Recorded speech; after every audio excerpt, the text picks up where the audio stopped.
the big one here on the streets of Toronto, and Ferrucci is upside down. They've been racing here since 1986, and one of the reoccurring themes has always been turn number 1. It's complex, it's a challenge, and this is Touring Tracks Toronto.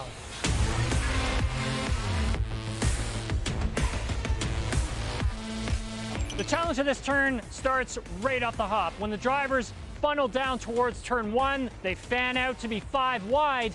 But once they get past these splits in the wall, it's at that moment the drivers are going to start making a decision and start jockeying for positions. When we get deeper into this turn, as you see where we are now, it's at this point, if the drivers are 3 wide, that's going to be an issue for the person on the outside of this turn, because they're going to have to make one of 2 decisions. 1, concede the position, or 2, hit the wall.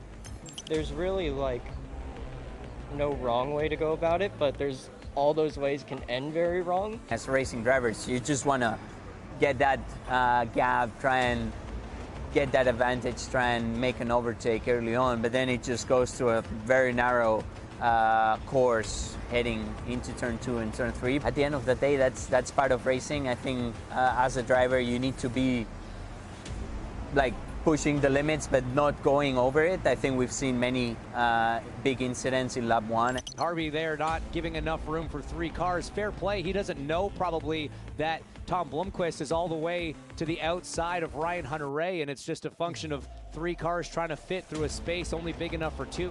Another challenge of this turn is the change in track surfaces. You're going from asphalt onto concrete, but as you make that transition throughout the race weekend, this part of the surface becomes very grippy. So at the start of a race, you want to be nice and close to this wall at the apex, because there's a lot of grip here. But if you're coming down and you're 3 wide, and let's say you're on the outside of this turn, that's when there's a lot of problems that happen, because this part of the track, this surface right here, another change in surface, is extremely slick. So if you're closer to the inside of the wall at the start of the race to here, you're better off with that inside line than you are with the outside line. It's so wide, and so it invites you to go 4, sometimes even 5 wide. And you can brake really late, and there's good grip on like the inside and even really far on the inside. So if you're on the start, you can chuck it up the inside of guys that are already 2 or 3 wide and get away with it and still have the braking power to slow the car down. The problem is there's a corner after you're braking, right? So it really bottles up and it goes into 2 wide, and the exit pinches off so much. The exit of turn 1 is blind, so you can't see me right now, but coming towards my apex and the corner has revealed itself. And so when the drivers come down here, this is the challenge that they face, is not being able to see the exit of the corner. And that is what led to the incident that happened right here in 2024.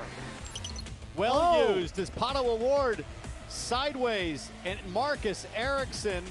Oh boy! Oh my goodness! Santino Ferrucci launches inverted. And just about a third of the field has been collected. There's nothing worse for a driver than ruining the lap right in turn 1. We've gone through some of the key aspects of this turn. It'll be a key focus for these drivers this weekend.